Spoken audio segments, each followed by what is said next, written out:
Assalamualaikum warahmatullahi wabarakatuh. Alhamdulillah kita berjumpa lagi dalam pertemuan pembelajaran sejarah kebudayaan Islam.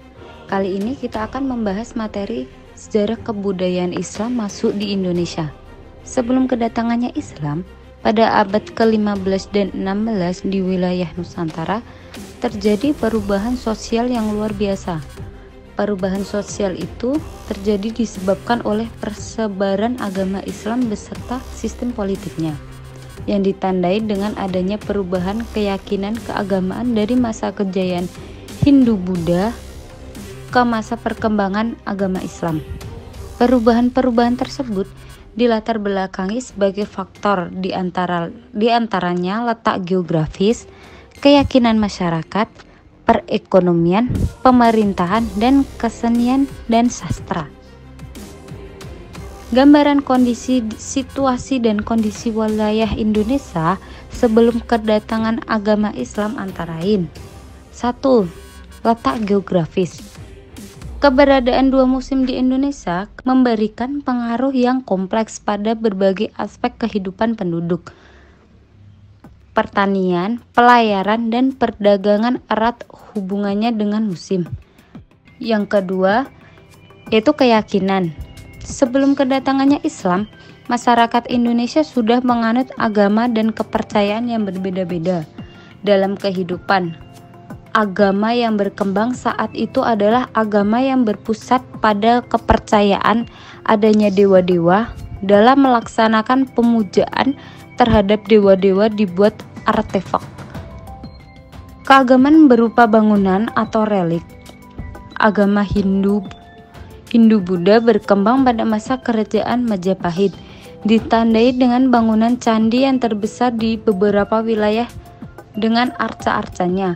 Prasasti dan kitab-kitab juga memberikan gambaran yang jelas terhadap potret keagamaan pada masa itu. Selanjutnya yaitu politik dan pemerintahan. Bukti-bukti tentang politik dan pemerintahan pada masa kerajaan Majapahit dengan menggunakan data-data yang telah didapatkan dari prasasti, maka dapat dikemukakan bahwa bangsa Indonesia telah mengenal sistem politik dan pemerintahan jauh sebelum Islam masuk ke Indonesia. Masih menjadi patokan babak dimulainya masa sejarah Indonesia dapat memberikan gambaran akan adanya sistem pemerintahan masa lalu. Yang keempat yaitu pertanian dan perindustrian. Pertanian merupakan tulang punggung perekonomian sebagian besar pemerintahan yang berdaulat di wilayah Nusantara. Hasil pertanian persawahan menjamin stabilitas dan persediaan makanan secara teratur. Hasil panen berasal dari masyarakat desa dan dari berbagai wilayah kekuasaan lembaga agama atau mandala, atau tanah milik perseorangan atau kelompok yang dibebaskan dari pajak atau sima. Upeti, pajak, dan kerja wajib diminta dari penduduk untuk kepentingan pegawai atau rumah tangga raja. Dalam hal perdagangan di Asia Tenggara, menurut Van Leer, barang-barang yang diperdagangkan adalah bernilai tinggi seperti logam mulia, perhiasan, pecah belah, kain tenun, juga bahan-bahan baku untuk keperluan kerajinan. Dari data arkeologis berupa sebaran temuan keramik di sepanjang pantai utara Jawa, bahkan sampai pedalaman dan Pulau Sumatera dan Sulawesi. Hubungan dagang wilayah ini dengan Cina telah terjalin sejak abad ke-9 sampai ke-10 Masehi. Sepanjang pantai utara Jawa sejak abad ke-9 Masehi memegang peran penting khususnya dalam bidang ekonomi. Yang kelima yaitu sastra dan kesusastraan. Menurut Purbajaka dan Zulmulder, di mana dia telah berhasil menelisik sastra Jawa itu jauh ke masa sebelum masuknya Islam ke Indonesia pada masa Mataram Hindu-Buddha. Kitab Mahabharata dan Ramayana sangat mungkin telah digubah ke dalam bahasa Jawa kuno pada permulaan abad ke-10. Berinduk ke kedua kitab itu, maka banyak ditemukan gubahan-gubahan cerita yang sangat memungkinkan diambil sebagian atau utuh sarga dan parwa menjadi bentuk kekawinan atau naskah-naskah yang lain.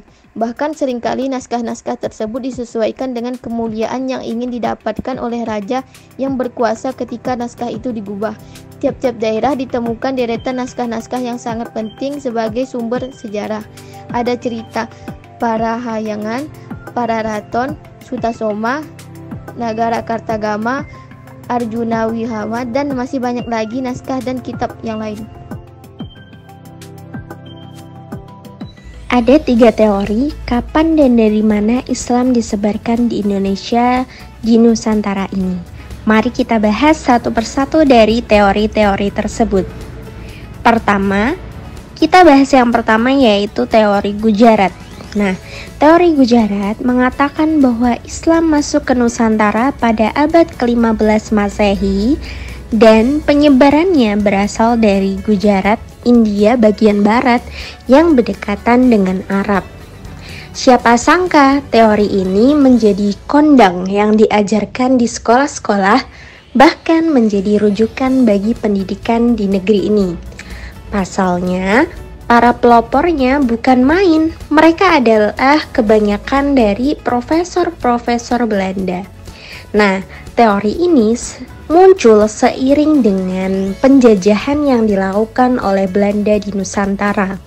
Karena teori ini ditulis oleh orang-orang kepercayaan penjajah yang pada saat itu menguasai tanah air ini, dan kemudian didukung oleh kekuasaan kolonial Belanda pada saat itu. Maka seolah-olah teori ini menjadi tak terbantahkan, bahkan menjadi sumber rujukan para sejarawan. Nah, hal ini selaras dengan tujuan Belanda untuk memadamkan kekuatan Islam di Nusantara yang pada saat itu menjadi musuh mereka dengan cara merubah pandangan masyarakat melalui tulisan-tulisan sejarah yang dibuat para orientalis Belanda.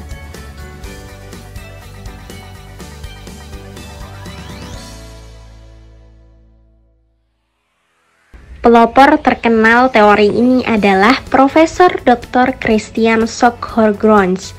Menurutnya, Islam di Nusantara berasal dari wilayah-wilayah di anak benua India seperti Gujarat dan Malabar. Nah, di dalam bukunya Schok mengatakan tidak adanya peran dan nilai-nilai Arab pada masyarakat Islam yang ada di Nusantara pada abad sekitar 12 Masehi sampai dengan 13 Masehi. Yang menarik di sini, ternyata Schok bukanlah orang yang pertama melopori teori ini. Artinya, dia bukanlah pencetus teori Gujarat. Sebelumnya, Dr. Jan Bijnapel, seorang orientalis Belanda dari Universitas Leiden, lebih dulu menyatakan teori ini. Bijnapel mengatakan bahwa Islam masuk ke Nusantara lewat pedagang dari Gujarat. Alasannya, India dan Nusantara disebut dengan Nusantara klasik. Artinya, meskipun Islam di Nusantara adalah hasil gerakan orang-orang Arab, tetapi tidak langsung datang dari Arab, melainkan dari India. Seolah-olah perubahan peradaban di Nusantara tidak bisa dilepaskan dari India.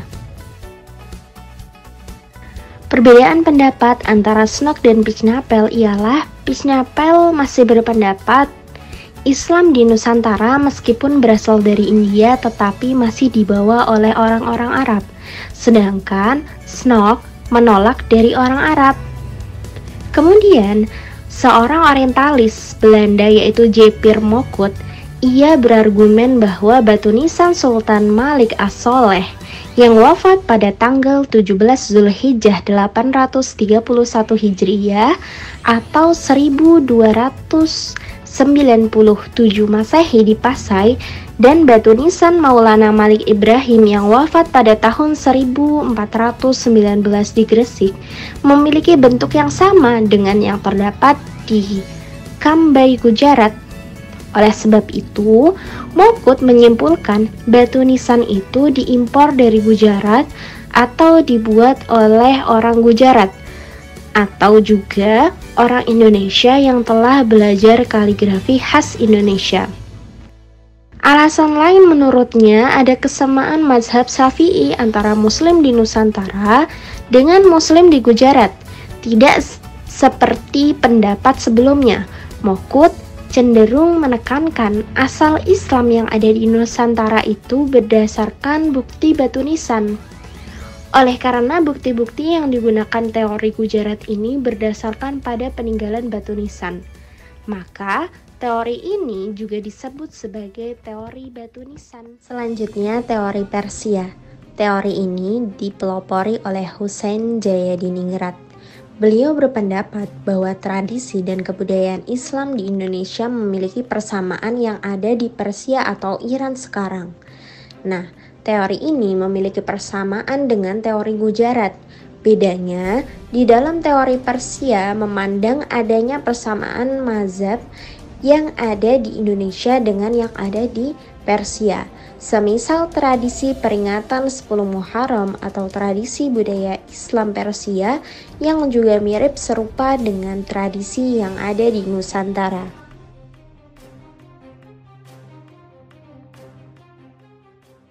Teori Mekah berbeda dengan teori sebelumnya.